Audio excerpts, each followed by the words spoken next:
Hello, everyone.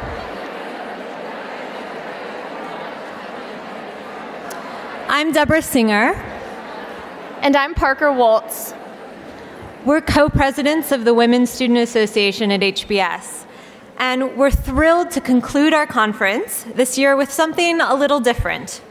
Instead of one final keynote, we have three. It's an alumni panel that highlights three dynamic women from 3 decades of Harvard Business School. These keynotes are part of our ongoing celebration of 50 years of women in the full-time MBA program. First, we'd like to welcome Victoria Ransom. Victoria graduated from HBS in 2008. An entrepreneur since her early 20s, Victoria has created 3 successful companies. Most recently, as founder and CEO of social media marketing firm Wildfire, Victoria led the company to profitability in under 1 year and built the company to tens of thousands of customers, 400 employees, and 8 offices worldwide. In August of 2012, Victoria sold Wildfire to Google. She was named by Fortune magazine as one of the most powerful women entrepreneurs in 2012, and on a personal note, she is getting married later this year. Next, sitting next to Victoria, we're thrilled to welcome Kristen Mugford. Kristen graduated from HBS in 1993 with top honors. She's managing director and a member of the credit committee at Sanctity Advisors, Bain Capital's credit and distressed debt affiliate with over $19 billion of assets under management.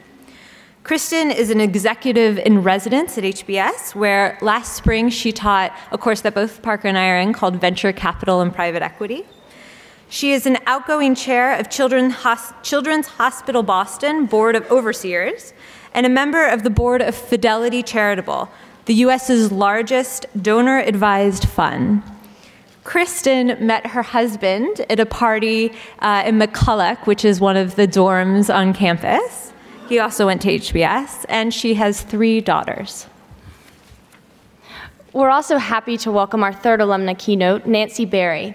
Nancy graduated from HBS in 1975 and is the founder and president of Enterprise Solutions to Poverty, which works with 150 companies and banks in India, China, Kenya, Colombia, and Mexico to build inclusive businesses. Nancy was president of Women's World Banking from 1990 to 2006. Under her leadership, WWB served more than 23 million low-income women and households.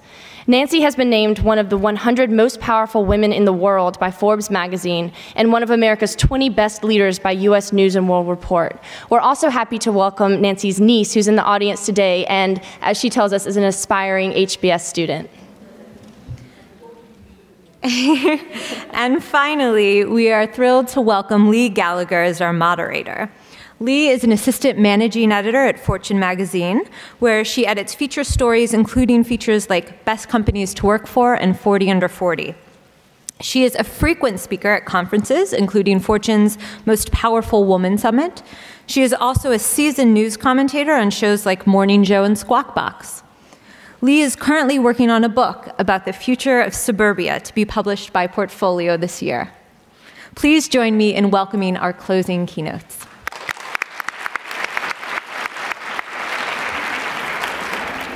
Thank you, Deborah and Parker, and thank you to Louise Couch and the Women's Student Association. It's a real honor for me to be here. It's an honor for me. It's an honor for Fortune. It's an honor just to be here in front of you all and also to be sharing the stage with these 3 incredibly accomplished women who we learned actually are exactly 15 years apart in terms of when they graduated from HBS. So I don't know if you guys planned it that way, but it works out quite well because we're going to hear 3 very different perspectives on success. We're going to kind of come back to the theme of success redefined that we heard a lot about this morning. We're going to bring it back and talk a lot about that, about the definition of success and how it's changed for each of these women who, as I said, I think will have 3 very different perspectives. So with that said, let me start with you, Victoria. You are now several months in from what by most entrepreneurs' definition is the ultimate validation of success, which is you sold your startup to a giant company for, let's just say, it was a big sale. So was that, you know, first of all, how has the transition been? How's it going? What are you learning? And how has this changed your definition of success? So let me start with the first part. It's going very well, I think. The funny thing is I have nothing to compare it with. I've never been through an acquisition like this before. So I can only base it on what I hear from others, and my sense is it's going very well. What's most important to me is that our team is happy. We've retained the vast majority of the team, so people are sticking around. Google is a fantastic company to be at. So overall, I think we're doing really well. I'm learning a ton, though. It's not easy. There's lots of challenges. We were just chatting beforehand. One of the challenges is we were a very successful startup, and we grew so quickly, and revenues for a 4-year-old startup were pretty phenomenal, really.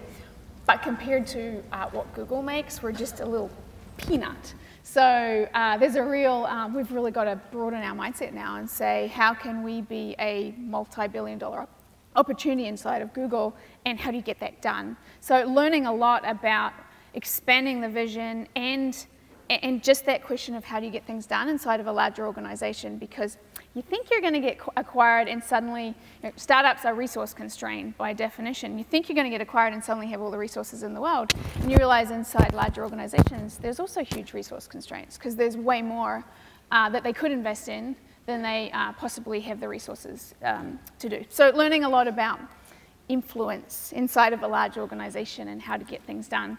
On the success piece, yeah, I feel incredibly fortunate, and even just when I graduated, if someone had have said, this is what's going to happen, I would have said, no way.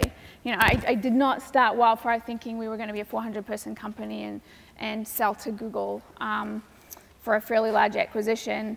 So I definitely do look at that and say, I'm really proud of what we achieved. Most particularly, I'm proud of the company we built, the culture we built, the jobs we created. That piece of it is the part that I feel just the most excited about. But there's a funny thing about achieving goals. As soon as you achieve them, then your definition for success changes. So by no means, and it would be really sad if I were to sit here today and say, check, I've been successful, that's it, now I can relax. No, now I have to find a new definition for success, new goals, and I think I'm doing that. And what I'm really, really, really excited about and I feel fortunate about is I feel like I've built a pretty good platform for myself now in terms of contacts and, frankly, in terms of financial resources to make a really big impact. And so my new focus, I think, is to say, imagine if I could do something like Wildfire again, but I could feel like I was making a very direct impact on the world. We impacted the world through Wildfire. We created jobs. We helped companies with their marketing. But imagine if it was that amazing experience, but we were addressing a real world challenge. I just came out of the panel around 10 by 10 Girl Rising around women's education or education for girls. My tears in my eyes, I'm thinking, that's amazing what they're doing. So I would say my overall definition for success hasn't changed, but what I expect from myself has changed. As a sidebar, though, right now I'm at Google, and that's my focus, and that will be my focus for several more years. So that's... Of course, let the record show. This is a great transition to Nancy, talk about impacting the world. I think I mentioned to you, I read an article where Nancy said once that she knew what she wanted to do at age 18, which was help impoverished people around the world, and that hasn't changed. But the ways in which you've gone about doing that have changed dramatically, being at the World Bank, then being at a small startup and starting your own venture. So how has your definition of success changed, been reinvented, even as you're sort of pursuing the same course? And how have the ways in which you've gone about doing it changed? Right. I think, as you say, Lee, I was very lucky due to family influences, people that were real role models to me, to by 16, 18, know that I wanted to make a major difference on the incomes and livelihoods of large numbers of poor people around the world. And one of the most important thing I did was jumping on a freighter to Peru before I came to Harvard Business School, after Stanford. And The reason that that was important is because I took the risk of having no job at the other end, and I ended up working with an all-Peruvian team on getting water, sewage, light, and small business to a whole city. But in the course of doing that, I learned that there were a lot of smart Peruvians that could do exactly what I was doing on the ground. So if I really wanted to add value, I would have to do it at a much more systemic, structural level. And that's what really led me to HBS. So when I meet students now, I feel so comfortable because so many of you have similar ambitions in terms of wanting to make a difference in the world and meaning it. But when I came to HBS, it was a little lonely because everybody wanted to become a consultant or an investment banker. And I know you guys don't want to do that, right?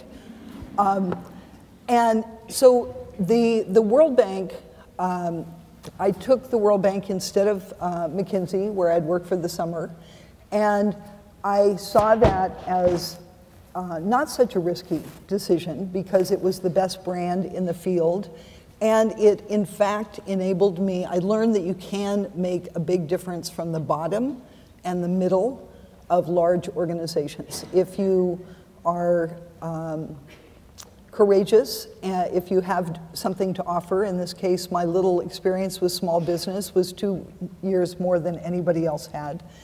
But I also joined the board of Women's World Banking when I was 30, and that gave me a window into a completely different kind of organization where they actually believed that the innovation was happening in Africa, Asia, Latin America, and that needed to be nurtured, backed, and facilitated instead of thinking that the US has a monopoly on knowledge and money.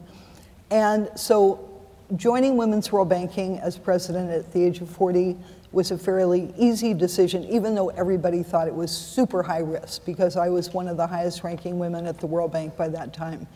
And I believe that small organizations could make a big difference. So moving from 20,000 to 23 million clients over 15 years was something that was done by a lot of mainly women leaders operating in these 40 geographies. And you were still doing the same thing. You were still doing micro-lending. Right. Yeah. Well, no, when I was in the World Bank, I did everything, industry, trade, and finance. And mainly small enterprise was the area where I was the pioneer. But after 16 years at Women's World Banking, which is a not-for-profit, and many of the organizations within our network started out as not-for-profits and converted into becoming regulated banks that were able to mobilize savings, provide loans, and we also mobilized the city banks of this world to do micro and inclusive finance. I really saw that the big challenge and the big payoff was getting big companies to adopt an inclusive growth strategy.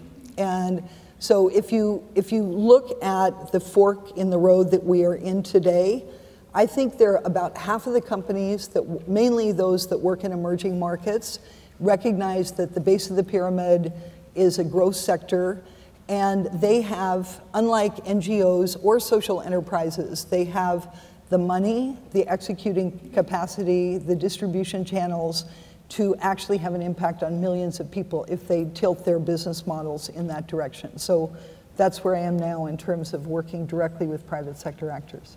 And what was your goal when you were here at HBS? What was your hope and dream? It was, I don't know if I would have articulated, kind of like Victoria, I don't know if I would have been able to say, I hope to have an impact on 20 million people by the time I'm 50 and 50 million people by the time I'm 60. But it was very much in that vein. You know, I kind of understood that big problems required big solutions and have tried to find the places where I could execute against that vision.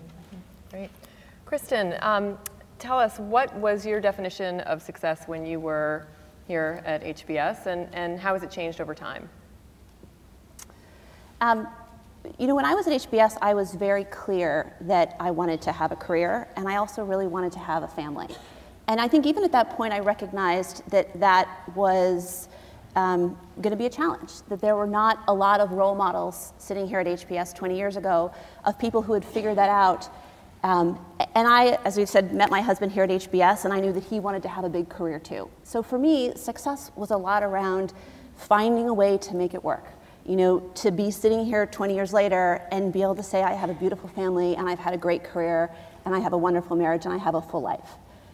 I think the thing that I've come to realize is that success, when we evaluate success in others, is a lot about their achievements. And maybe that's because achievement is something that is very measurable. Mm-hmm. But what I've come to realize is that for me, success is ultimately about happiness, and it's about satisfaction.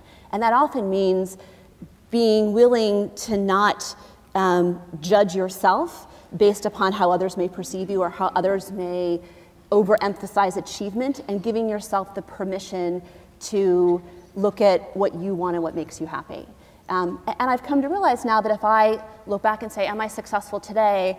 I keep asking myself the question of, would the girl who sat here 20 years ago be proud of the woman who sits here today? And I feel like the answer to that question is yes. And the next challenge for me is to say, okay, is the woman who's going to come back to my 40-year reunion at HBS going to be, you know, is it someone I'm going to be proud of? And trying to define it a lot more around what matters to me. There is a lot of talk these days about whether women can or can't have it all. Yes. It's in the headlines. It's going to be in the headlines more in a couple weeks when Sheryl Sandberg's book comes out, an esteemed alumna of this institution. I mean, you just sort of gave us your take on that, but what do you think of this debate is not being talked about enough? Is there a wrinkle that you have found from your personal experience that isn't talked about? Yeah, I think that this, we do a good job of telling women how important it is for the world that we are successful, how much better organizations are if we can have more women at the top. And we don't do enough, I think, to talk about what it means to get there. I would say one big piece of advice is that you need to have a long-term plan. A lot of women I talk to tend to plan their life in 5-year increments, and that's great, but having a vision of where you want to be 20 years from now, I think is really important.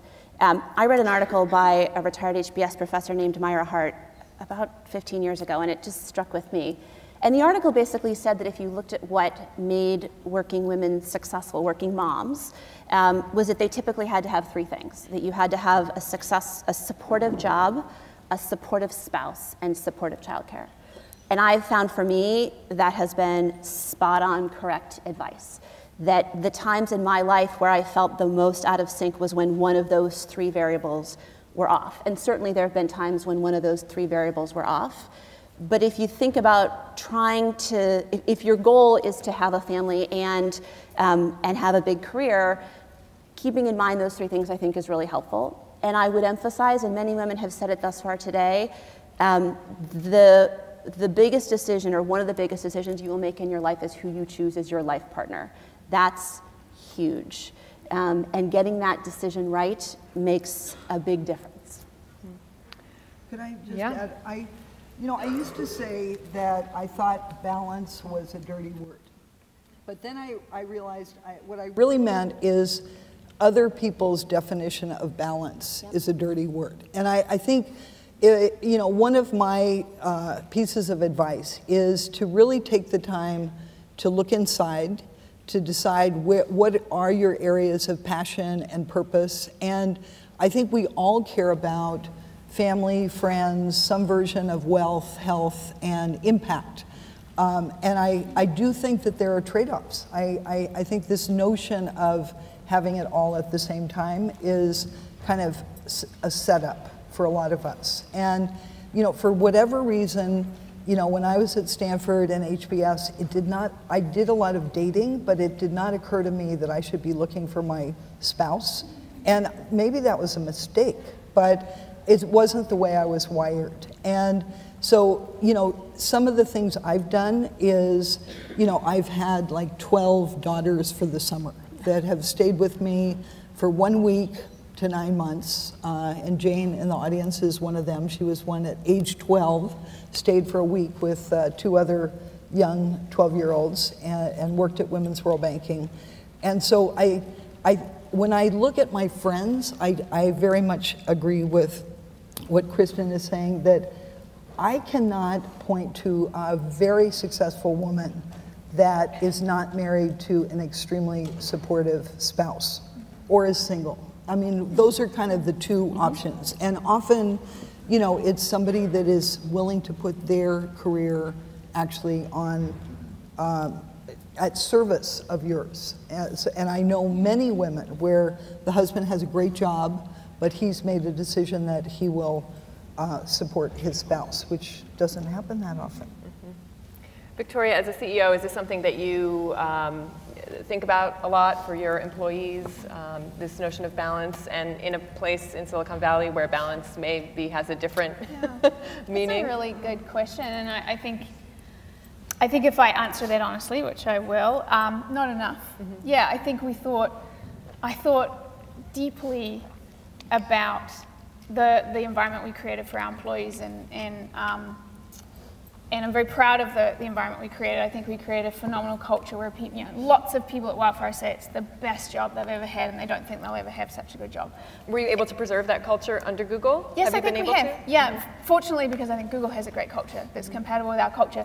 But I guess we had a really young team. So we had, you know, large percentage of the team is a couple of years out of college, where we didn't have so many women facing perhaps the kind of issues that you're talking about.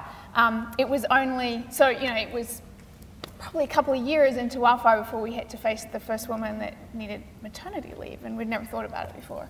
And it's not, I'll expand on this because it's not just, the work-life balance is not just about having children, right. So I'll expand on that. But what's been a major lesson for me, and I think really great to see, is now we do have a number of employees at Wildfire who, mums and dads who have children, and I would have to say the mums in the company are the most efficient workers of all of our employees. They get shit done because they have to be so organized. So, you know, they may not work as long hours as some other people, but they're just so damn efficient because they've learned how to, they have a set amount of time, they have something really important waiting for them when they get home, so they're going to get their job done. So I've learned the value of having parents in the company.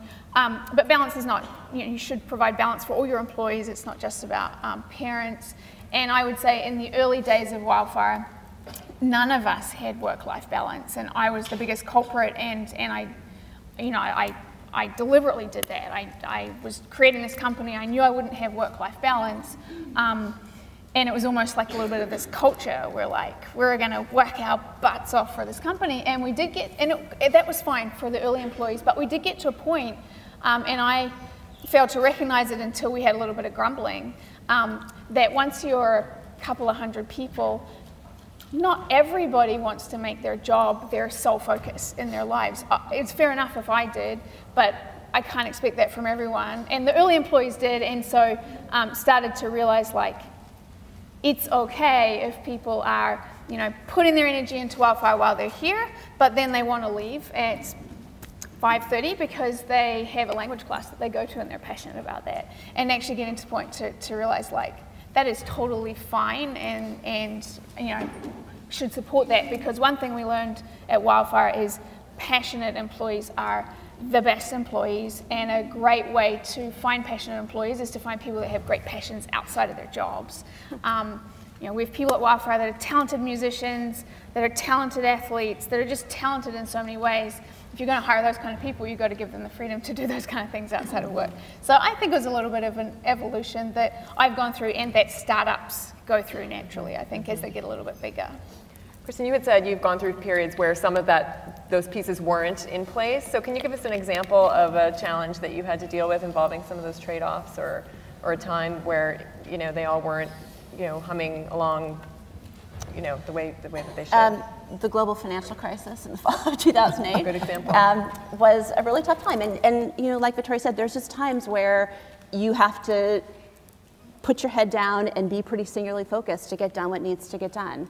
But that gets back to having the long-term view. You know, I always say that when you're a parent, your kids are at home for 18 years. It's a long time. And so, you know, it's really hard in the short run when I've got to really prioritize something and just go 24/7, but I recognize that over time it will all even out, and it's a long time period. This is only going to become a bigger issue. We, at the Fortune 500, if you look at the number of women CEOs, I like to say we're in the middle of a growth spurt because there are 21 women CEOs of the Fortune 500 this year. There were 15 in 2010, and there were 6 in 2004. So it's changing dramatically. So this is going to be more and more kind of topic A. But Nancy, I mean, you were saying before that when you graduated from HBS, there were 10 women in your class. You were no, 10%. 10%. I'm sorry. Yeah. Sorry, the record show. Anyway, have you sort of witnessed this kind of evolution in terms of women in leadership roles in your area? I have. I mean, if I look at the World Bank, for example, the World Bank, when I was there, was a bastion of male leadership. And I in fact, had to take a decision on whether or not I was going to assume leadership for the status of women at the World Bank Working Group, which had been led by kind of disgruntled research assistants up until that time. And the head of the staff association, a woman, asked me to do it. And what I ended up doing is pulling together the 50 top women at the World Bank. So there were 8,000 people, and of the 50 top women, I think only 5 of us were in management. So that's how unrepresented women were. And we ended up interviewing the top 100 people in the bank, almost exclusively men, and asked them just simple questions on what do you think is the status, what do you think would work, and not being judgmental, just listening. And you could see the minds shift in the course of the hour, where guys would say, oh no, I don't think there's a problem. And then he goes, well, why am I promoting Bill McCleary and not Mary Shirley? She's actually much better. So it was clear that they had not given it a thought. And fortunately, the president of the World Bank was married to a woman that made him, I think, call all of the VPs back from Christmas vacation early and take decisions. And and some of it involved really pressing the issue, like when in doubt, promote a woman. And some people said we can't have quotas, and then they said, well, probably unless we have something like that, nothing much is going to happen. And today you find tons of women at the senior VP, the director level, and I think it's over the hurdle. But it took probably 20 years to get over the hurdle.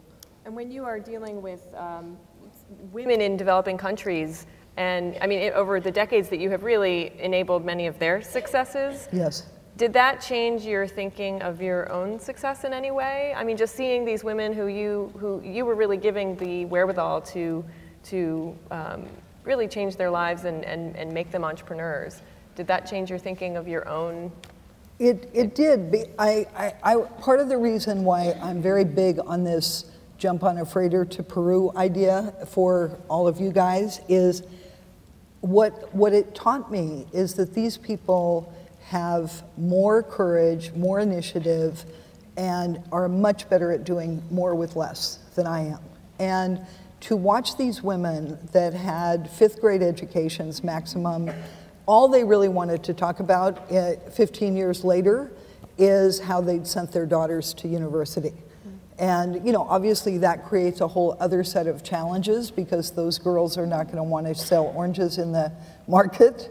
But I have gotten a tremendous amount of inspiration from the women clients, but also the women leaders. I would say one of my biggest sources of joy right now is this circle of life thing where many of the leaders of women's world banking from India, Kenya, Colombia are actually involved in enterprise solutions to poverty and it's kind of helped them move to the next big thing, but it also is a permanent source of energy and inspiration for me, that sisterhood. Mm-hmm.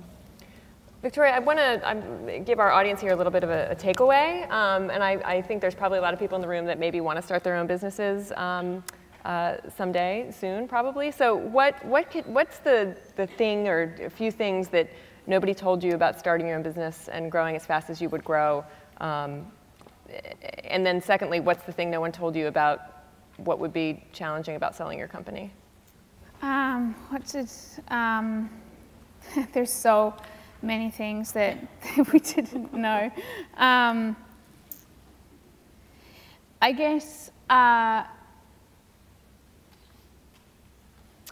hard it would be, the reality is when you're leading a team, people watch your every single expression, your every single move, because they're trying to, they're really trying to glean from you what's going on, how are we feeling about the business, and so it's been a real big lesson in leadership and what works in leadership. And one of the things that I think was both really challenging but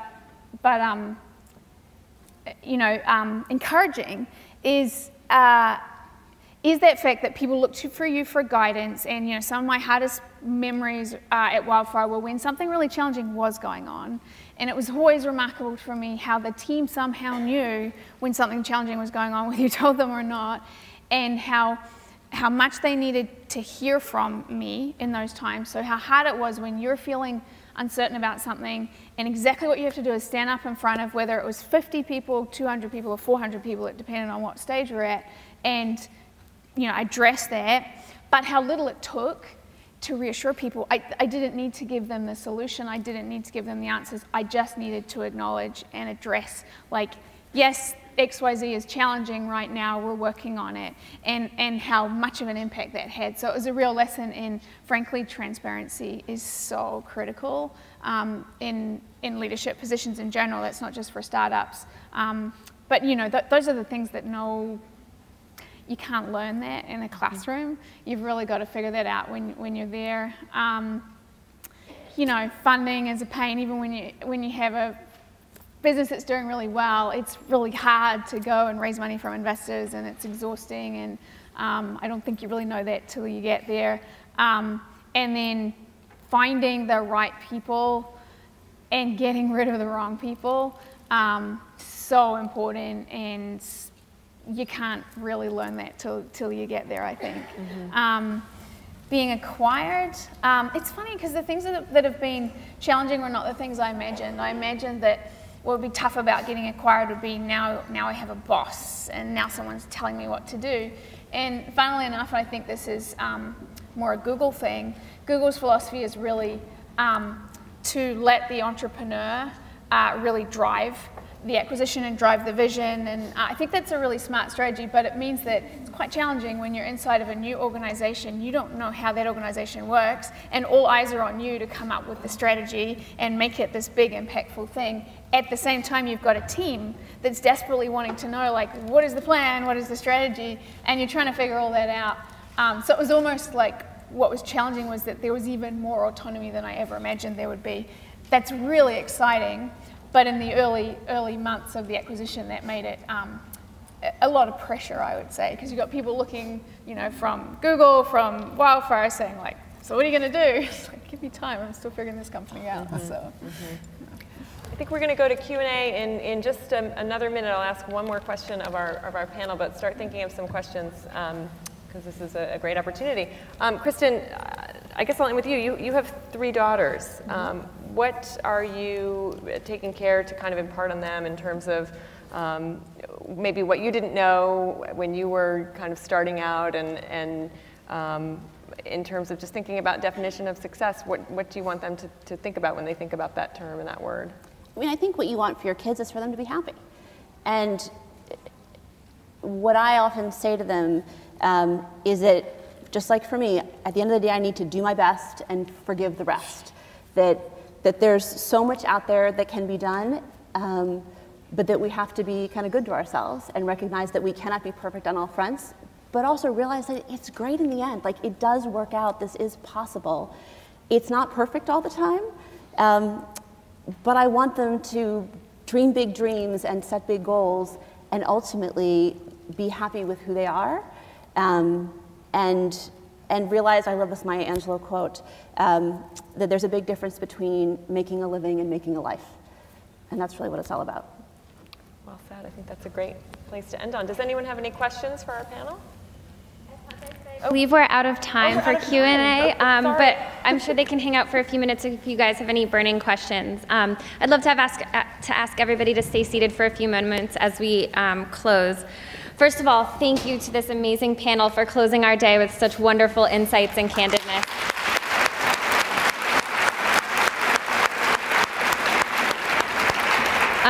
We are truly honored to have all of our speakers here today and all of you here today. Thank you for participating and sharing your stories. I'd like to make a few quick announcements before you all head out. We do have a lost and found, a number of lost phones. If that happens to be you, come on down to the front afterwards. If you could drop your name tags in the boxes on your way outside, we'd love to recycle the holders. And please feel free to grab a fortune on your way out. We have them in the coat room. But before you all leave, today could not have been possible without an enormous team of people putting the day together. And I want to take this opportunity to thank them and give you a chance to see who these people are. I'd first like to call up Louise, who has put together our keynote programming today. She's done an excellent job.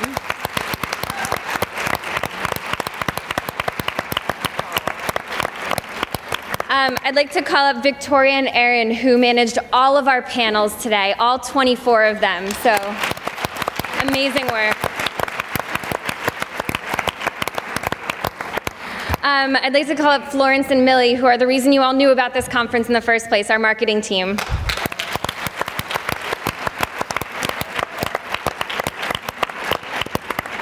And finally, I'd like to call up Valerie, who has been absolutely essential in putting everything behind the scenes together today. All the things you didn't see, that was all her.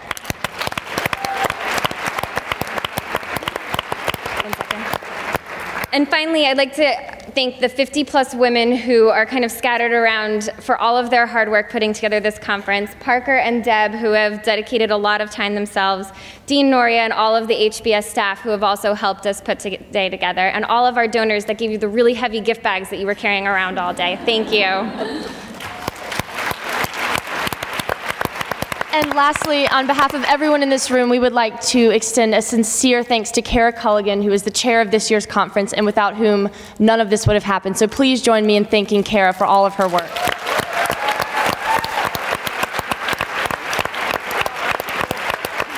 Thank you all, and travel safely home.